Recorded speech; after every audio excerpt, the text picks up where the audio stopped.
Azione.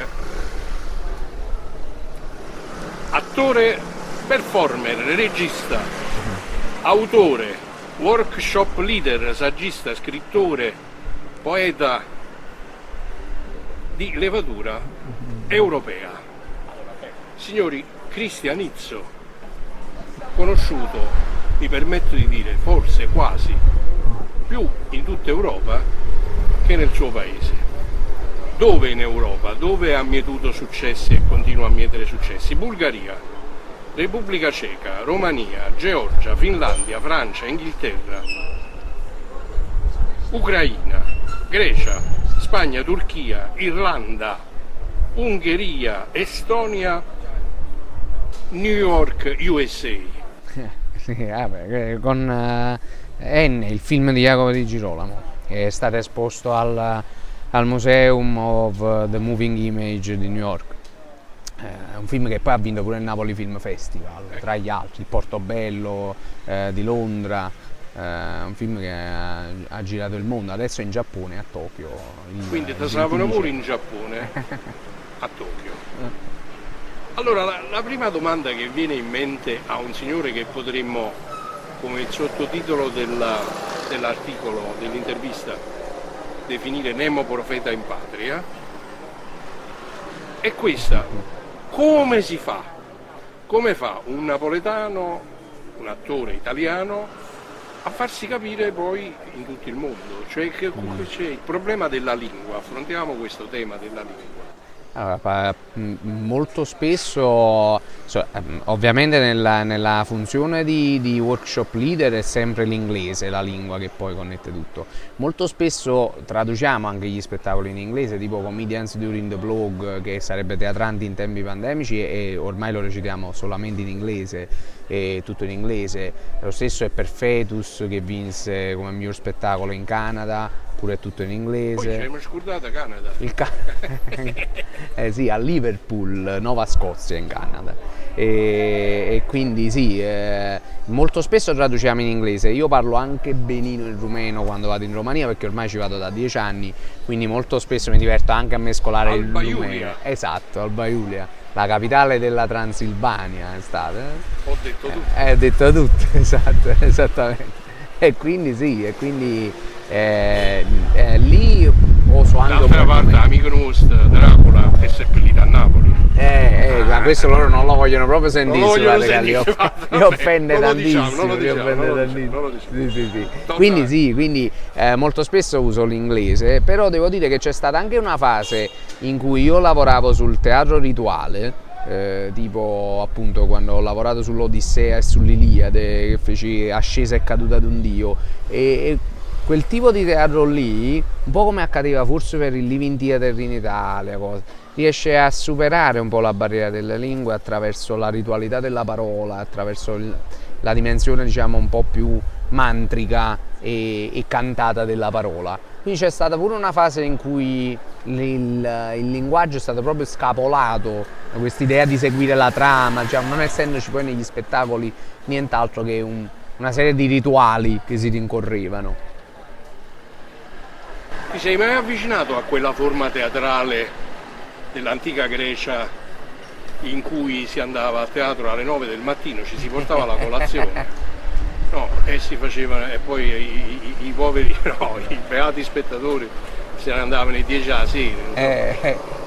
C'è stata una realtà molto simile in Turchia, dove il festival era continuo, quindi c'era questo spazio convenuto, una specie di anfiteatro a Silince in Turchia, dove gli spettatori praticamente erano seduti per terra, avevano come mi sembrava di vedere una spiaggia, e si godevano uno spettacolo dopo l'altro. Quindi non ero solo io a fare lo spettacolo, erano tutti questa continuità degli spettacoli molto interessante, e un'esperienza un po' simile, ma così ironicamente, è capitata in Estonia quest'anno, perché io sono andato lì con un assolo di commedia dell'arte costruito principalmente su improvvisazione, e quindi poiché il pubblico si divertiva moltissimo, a un certo punto ho visto gli attori dello spettacolo dopo di me che mi guardavano malissimo e mi sono reso conto che avevo sforato le 3 ore e invece lo spettacolo doveva durare tipo un'ora e un quarto. Quindi quando li ho visti lì che mi guardavano come a dire ma chi sta quando finisce, ho pensato no, qua sono fuori tempo, chissà avrò sforato i 20 minuti. Sono uscito fuori e erano passate 3 ore, non me ne ero accorto. Senti, però adesso diciamo partiamo un momento dall'attualità o dall'immediatissimo futuro, perché tu fra pochi giorni, non è il primo premio che ricevi in Campania, io ho esagerato un po', Nemo Profeti in Patria, però certamente quello che dal tuo curriculum diciamo salta agli occhi è questa, negli ultimi 10 anni soprattutto, mole di lavoro all'estero, diciamo, poi ovviamente accoppiata a Sì, certo. onorevolissimo e benemerito lavoro anche nella tua patria. Però quello è un pezzo di curriculum che pochi altri attori, registi, autori come te possono vantare. Tu riceverai a momenti il premio Terre di Campania 2024, giusto? Sì. Sì, è un premio di cui ho saputo lo scorso luglio che riceverò venerdì 13 a Sant'Anastasia al santuario, la Madonna dell'Arco. È un premio che mi è arrivato totalmente a sorpresa, che la presidentessa Maddalena Venuso mi seguiva da anni tramite i social, seguiva questa mia strada proprio all'estero di cui hai parlato tu e difatti sì, come hai detto tu, è il secondo forse premio veramente importante, perché poi il primo è stato nel 2020 quando il Teatro Pubblico Campano, il Nuove Sensibilità per il testo L'Antivergine, il premio di drammaturgia, diciamo per il mio operato, per la mia carriera, diciamo finora, molto umilmente, questo è il primo premio, insomma, l'altro l'ho vinto come drammaturgo. Però sì, rispetto alla mole di lavoro che dal 2015 faccio all'estero è molto sproporzionato, diciamo. Ma dall'attualità passiamo un attimo alla tua nascita. Tu nasci a Castellammare nel 1990, quindi hai 34 anni. Sì. È vero solo che a Napoli quando si dice Castellammare in ambito teatrale si abbina immediatamente, viene il nome di Viviani. Raffaele Viviani. E quindi questo tuo rapporto come lo vivi tu, questo connazionale celeberrimo? Io l'ho conosciuto tardi paradossalmente, perché io mi sono formato con una persona che era assolutamente follemente innamorato di Petito, e quindi io ho frequentato molto prima Petito e molto più tardi Viviani. In particolare dal 2009 proprio il mio primo lavoro professionale è stato con Armando Pugliese e Padroni di barche di Viviani, e poi Napoli chi resta e chi parte di Viviani, sempre con la regia di Armando Pugliese. L'ho conosciuto tardissimo, però la folgorazione è stata immediata. È inevitabile che per chi è nato a Castellammare, come dire, è un monumento, Viviani, ed ovviamente per me Viviani non è nemmeno tanto quel ponte con le mie radici, per me è più il ponte tra Castellammare e Napoli per me. E poi è vero che è nato a Castellammare, però praticamente ogni sua opera ha il nome di un posto di Napoli, quindi credo che sia nato a Castellammare, ha raccontato Napoli come... Le mie memorie teatrali mi fanno anche commentare che per tutta la prima metà del Novecento Viviani è stato l'autore napoletano / europeo più significativo, certo. Il lavoro di Viviani, che potrebbe sembrare così, uso una parola brutta, ma ovviamente così provinciale, cioè così legato al territorio, invece in realtà era una cosa che l'avvicinava a Brecht, che l'avvicinava ai grandi del teatro europeo. Padroni Griffi ci ha fatto uno spettacolo su questo, e poi Edoardo alla sua morte lo nomina maestro, per esempio, quindi la sua influenza è chiara. E poi c'è pure il fatto che non molti sanno, lui per esempio è stato Don Marzio nella bottega del caffè di Goldoni per la Biennale di Venezia, quindi era anche un attore amato, stimato a livello nazionale, appunto. Anche se purtroppo di lui ci resta un solo film.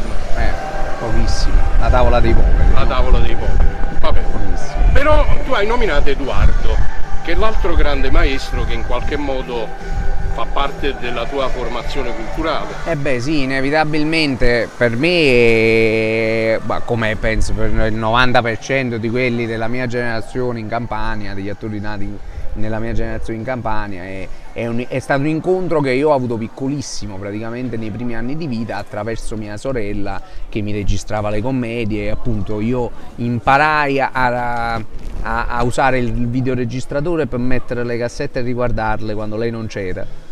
E su Edoardo inevitabilmente ci chiamano caffè. Ah, beh, sì, perché inevitabile, sì, è cioè, filologico. hai capito? È un E la filologia non è colpa nostra. Signor Chef, Schlemmer, 2 caffè per piacere. Grazie. Com'è, amaro o zuccherato? No, zuccherato. Sì.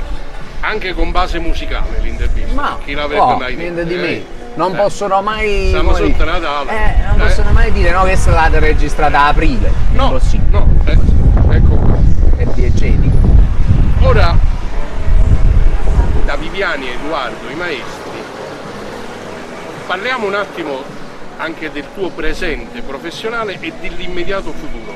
Cioè che cosa stai facendo e che cosa stai per fare, perché so, per esempio, tu hai messo in curriculum, giustamente, io quando l'agge lì giù sono rimasti, 2025, perché dato che io sono rincoglionito, dico cavolo, ma stiamo già nel 25, no, è l'anno che viene, sì, però sì. nel 25 tu che cosa farai a Barcellona? Io vado per dirigere l'ispettore generale di Gogol, prodotto dall'Institute of the Arts di Barcellona, l'Accademia di Recitazione di Barcellona, che sta a Barcellona, si trova a Sitges, ed è il secondo anno che io vado lì per dirigere. Però è un rapporto che dura da un po'. Sì, con Barcellona. sì, dal 2021. Io sono andato lì per fare semplicemente 3 giorni di workshop, di masterclass sulla commedia dell'arte, e loro, diciamo, hanno nutrito questa stima per me, mi hanno chiamato, io adesso sono il docente ufficiale di commedia dell'arte, tengo 2 settimane di masterclass annuale, più ogni anno sono regista ospite di un'opera, di una commedia. L'anno scorso ho diretto il Recebo di Gozzi, e quest'anno invece dirigo l'ispettore generale, che è tra le altre cose una delle mie opere preferite, io sono contentissimo. Molto bene. E quindi questo, vedi, è tutta una catena continua. Tu hai nominato la commedia dell'arte. Sì. Quindi a te ti interessa la commedia dell'arte? Moltissimo mi incuriosisce. Nietzsche dice tutto ciò che è profondo ama la maschera. E io devo dire che, come tutti quelli della mia generazione, sono partito da un rifiuto totale delle maschere, no? La distruzione delle maschere.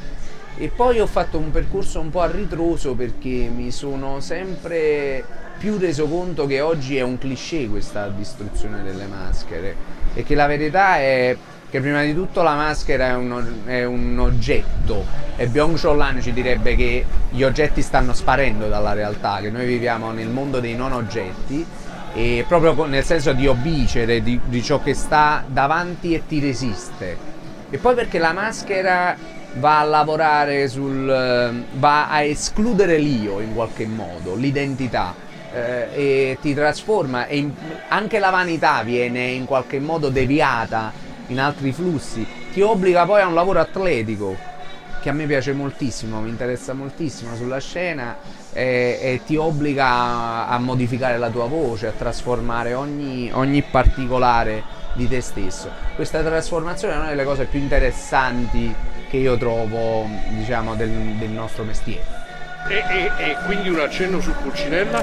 Beh sì, Pulcinella, ecco, la cosa che io trovo interessante di lavorare su Pulcinella, a parte che io ho fatto dei tentativi anche di rielaborazione in chiave contemporanea, non trasformando il personaggio ma provando a calarlo nell'attualità, cioè per esempio uno dei miei ultimi lavori, Pulcinella felice alla fine del mondo, appunto affronta questa cosa di Pulcinella che attraversa il periodo del Covid fino ad arrivare alla guerra mondiale, fino ad arrivare al futuro post-apocalittico. Quindi Pulcinella felice, accompagnata da Felice Ciosciamocca, alla fine del mondo.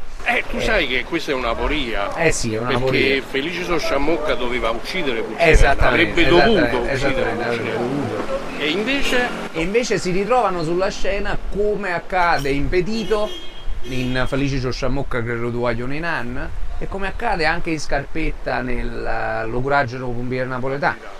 Quindi si rincontrano, si ritrovano, e quindi è un tentativo che mi interessava, e in più il lavoro prettamente filologico sulla maschera mi diverte, perché ecco, sebbene diciamo la maschera di Pulcinella sia celeberrima, ma nella commedia dell'arte a livello mondiale è un pochino trascurata, semplicemente perché Arlecchino ha in qualche modo preso il sopravvento attraverso lo straordinario lavoro del Piccolo di Milano, di Ferruccio Soleri, e quindi nel mondo, all'estero, la cosa più famosa italiana oggi è... perché se parliamo del 7-800 esattamente, invece non è così, e perciò che era Pulcinella. Esattamente. E quindi non per niente diventa Punch in Inghilterra. Punch, Caspar in Germania, tutti i figli deformi dei suoi passaggi, no? Ma lo stesso, voglio dire, lo stesso Guignol in Francia va a sostituire Polichinelle quando poi vanno a vietare dopo la e non Pierrot, attenzione, come si vedrebbe con un po' di superficialità a credere. Esattamente. Che invece Pierrot è una maschera, è Pieretto, è Petrolino, una maschera del nord Italia, e quindi è ovvio che per me, diciamo, mostrare, diciamo, il modo di recitare Pulcinella, la possibilità di recitare Pulcinella, buon caffè e grazie. Grande caffè. Ci vuole. Senza a noi napoletani. Esatto, Bar Schlemmer, esatto. A Piazzetta Sedil Capuano, ho detto tutto. Top caffè, sì. Quindi sì, è il caffè lo paghiamo, non è caffè una ok. non c'è problema. Ok. Ah, che peccato. Lo pago io. E quindi sì, quindi portare Pulcinella all'estero per me è interessante, perché è ingiustamente misconosciuto, cioè frequentato meno. Sebbene io abbia incontrato attori dell'Accademia di Bucarest che avevano studiato commedia dell'arte con Enrico Bonavera, un grande maestro che adesso fa Arlecchino al Piccolo, avevano studiato anche Pulcinella. C'era sempre qualcosa che non mi tornava, diciamo, nelle loro letture, diciamo, del personaggio, e quindi io cerco quanto più possibile sebbene io dica che poi la maschera deve attraversare, deve tradursi attraverso gli attori, di riportare diciamo un po' della filologia, della storia di Pulcinella all'estero. Un salto vero o apparente? Cioè, agganciamoci un attimo, anche per le tue frequentazioni con la Grecia, Rodi, Festival di Rodi, eccetera, agganciamoci un attimo alla Grecia classica e al mito, che è un'altra cosa che ti sta a cuore, e quanto e come il mito si interfaccia con la filosofia moderna, che è un'altra delle cose che ti sta a cuore. Assolutamente, sì. Dici qualcosa. Sì, il mito, Platone a me mi ha sempre fatto ragionare questa cosa, che Platone dice noi non siamo qui, nel Simposio dice, noi non siamo qui per fare miti, e poi di fatto crea il mito dei miti, perché crea l'iperuranio, crea il fondamento filosofico anche del cristianesimo, e mi fa morire perché... Senza parlare della caverna. Esatto, senza parlare del mito della caverna, e mi interessa moltissimo, perché poi Nietzsche dopo 1800 anni accusa proprio Platone di essere stato creatore di miti, di aver sottratto alla filosofia la vera sapienza, che era presocratica secondo lui, no? Però Jung li mette d'accordo. Poi Jung li mette d'accordo, è vero, sì. Sì, mi faceva molto riflettere questa cosa. Io ho un rapporto fortissimo con il mito, perché ho un rapporto abbastanza forte con la religiosità, religiosità nell'arte, cioè il grande interrogativo non solo attuale, ma E penso posso dire con una visione etica dell'arte. certamente, Forse sì. non morale, etica. No, etica. Che è nata cosa. Etica, sì, è etica estetica, per tornare a Platone, certo, no? Perché beh, poi certo, quello è essere ciò che, cioè, è sembrare ciò che si è, diventare ciò che si è, diceva Oscar Wilde, no? Diceva sulle porte del nuovo mondo, esatto. Perché Oscar Wilde diceva sulle porte del mondo antico c'era scritto conosci te stesso, gnoti sei autonomo, sulle porte del nuovo mondo ci sarà scritto diventa te stesso, e diventa te stesso è proprio il fondamento della filosofia di Nietzsche. E poi io sono legato ai miti perché ho citato prima Byung-Chul Han, no? Uno dei libri più interessanti di Byung-Chul Han, dei due libri più interessanti sono La crisi della narrazione e La scomparsa dei riti. Il delirio della società contemporanea è proprio questo, credere di poter vivere una vita senza rituali e senza miti, quando l'uomo è essenzialmente un essere narrativo. Senza il mito non sono possibili i sentimenti, senza i sentimenti siamo già nel disumano. Non che ci dispiaccia il disumano, attenzione, è solamente che bisogna coglierlo il disumano, bisogna conoscerlo, bisogna frequentarlo, governarlo, frequentarlo. E quindi per me il mito è il luogo, è l'albero di pere nel villaggio, il pero attorno a cui si riunisce la comunità. Ecco perché tu parlavi di etica, non è possibile un'etica senza il mito, perché i miti servono proprio ad insegnare i costumi, ad insegnare l'etica, e non è possibile una comunità senza il mito. Ed ecco da qui il delirio individualista dei nostri tempi, per cui ognuno va per la sua strada, e poi ci sono le degenerazioni patologiche di questa scomparsa dei miti. All'ombra di tutto ciò c'è questa funzione della narrazione, del teatro in particolare, amo dire, di sospensione del tempo. Cioè quando si sta in teatro a recitare o a fruire di uno spettacolo, quindi vale sia per gli attori che per gli spettatori, il tempo si sospende.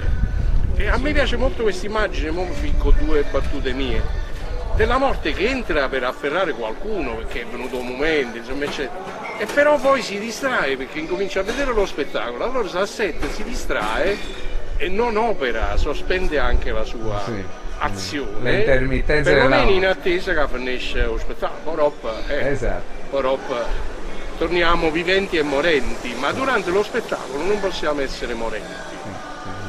Lo spettacolo, la narrazione in generale, lo spettacolo in particolare, o no? Sì, assolutamente, è il sogno dentro il sogno dentro il sogno, no? È come il tempo in cui tu dormi, che è un attimo, però sono passate 8 ore, e quindi c'è uno smarrimento nel tempo, secondo me c'è la realtà del tempo, c'è effettivamente l'intersezione tra la luce e la gravità.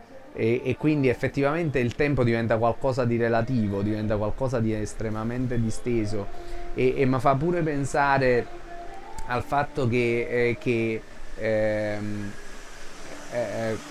come dire, il fatto che non si muoia in teatro, no? Il fatto della morte che si distrae, è perché si distrae anche la vita, no? Nel senso che sospendendosi il tempo si sospende anche la vita, intesa come vita quotidiana. Allora mi piace pensare che la morte sia un fatto della vita quotidiana, non sia un fatto della vita eterna, e allora il teatro, essendo un marchingegno di trappole rituali, in qualche modo intrappola la morte, non è di casa, è come il cerchio di Fausto, e intrappola la vita. Trappola per trappola, quindi spendiamo in chiusura qualche parola sul mestiere dell'attore, ma attenzione, non è che voglio sentire grandi massime, grandi filosofie. Sul mestiere dell'attore, e se è facile, se è difficile, soprattutto diciamo, nel dare qualche indicazione ai giovani. Perché un giovane oggi dovrebbe decidere di fare l'attore segnatamente teatrale, se mai esiste ancora oggi l'attore teatrale, non è ormai l'attore anche o solo di cinema, di televisione, di web, perché oramai facciamo l'attore pure un po' web, quindi, o di quello che verrà. certo. L'unico terrore che ho sono gli attori artificiali dell'intelligenza artificiale, perché già che abbiamo stanno cominciato. arrivando, che stanno arrivando. Quindi che toglieranno il lavoro a tutto quanto. Che che potranno sconfiggere. Ma sai, in realtà questa cosa dell'intelligenza artificiale secondo me è proprio la testimonianza della irriducibile necessità del teatro.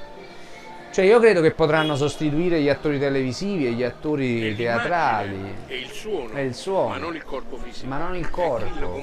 Non il corpo fisico. E la questione è che il teatro è... Perché un giovane dovrebbe fare teatro? Ovviamente tu hai detto bene, cioè il mestiere dell'attore teatrale, se noi lo intendiamo come sopravvivenza, no, dell'attore, è molto complesso, è molto difficile. Io mi trovo, tu hai fatto una sfilza di mestieri all'inizio e che io in qualche modo devo fare, perché è inevitabile che io non possa solamente produrre. Ovviamente qual è il sogno di un bambino che comincia a fare l'attore, magari anche in maniera un po' deforme come la mia, che ho avuto dei punti di riferimento che non sono stato magari DiCaprio, ma è stato Edoardo.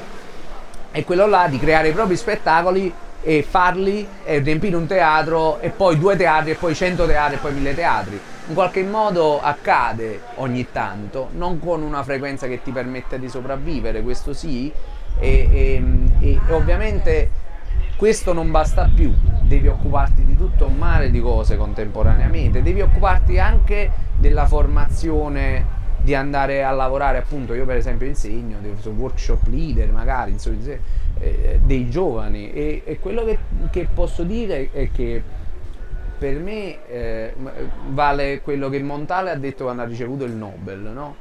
Che gli hanno chiesto perché la poesia, perché uno dovrebbe fare. Lui ha detto la poesia non morirà mai perché è la cosa più povera del mondo. E quindi basta una pietra contro un albero o un dito sulla sabbia per scrivere una poesia. E io suppongo che sia lo stesso per il teatro. Faccio l'esempio della Siria, della Palestina, dove ci sono queste guerre.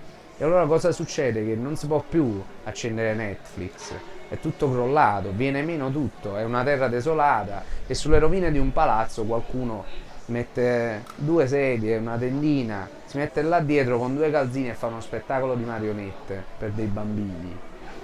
Ecco, questa è la potenza del teatro e la sua povertà, non volendo troppo incedere in Grotowski, però è la sua povertà e questa è la sua invincibilità. Bastiamo, se io e te adesso ci mettiamo a cantare, Peter Brook dice 2 uomini parlano, un terzo passa, guarda, teatro.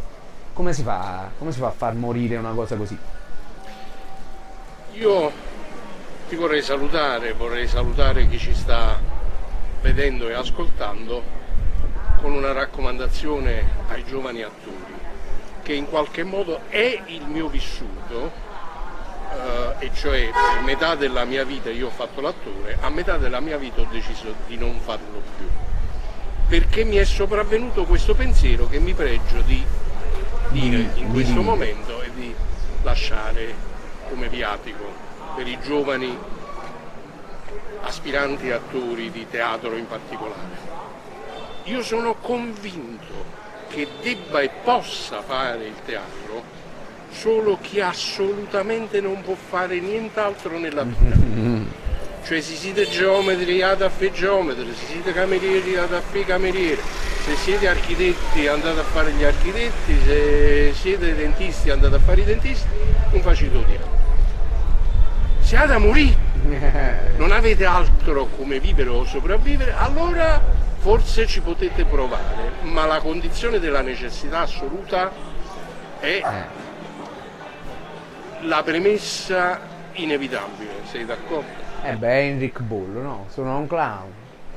Quando gli dicono, dice, ma tu i cattolici non li sopporto perché mentono, gli atei, quelli non li sopporto perché parlano sempre di Dio, i protestanti, quelli mi fanno rivoltare lo stomaco con i loro pasticci, e allora che cosa sei tu? Io sono un clown. Io credo che sia questo. Carmelo Bene su un'intervista dice sì, si può studiare, però si tratta anche un po' di esserlo, ci si deve un po' nascere. Io non lo so perché, non lo so perché è successo a me. Molto spesso me lo chiedo perché mio padre è un carpentiere, nella mia famiglia il che ha studiato di più tiene un diploma, insomma sarà mia sorella, sarà mia mamma, dei maschi diciamo, sono tutti andati a lavorare a 15 anni, vivo in un quartiere molto popolare, in una provincia e mi sono sempre chiesto perché sto facendo, Per necessità, non c'è un'altra, perché non c'è via di fuga. non c'è via di fuga. E qualcuno quando mi vede sulla scena dice che questa cosa è chiara, è lampante. Va bene, grazie Christian. Grazie a te. Alla prossima. Alla prossima. In bocca al lupo. Oppure come si dice in teatro, merda, Merda, merda, merda. tanta merda.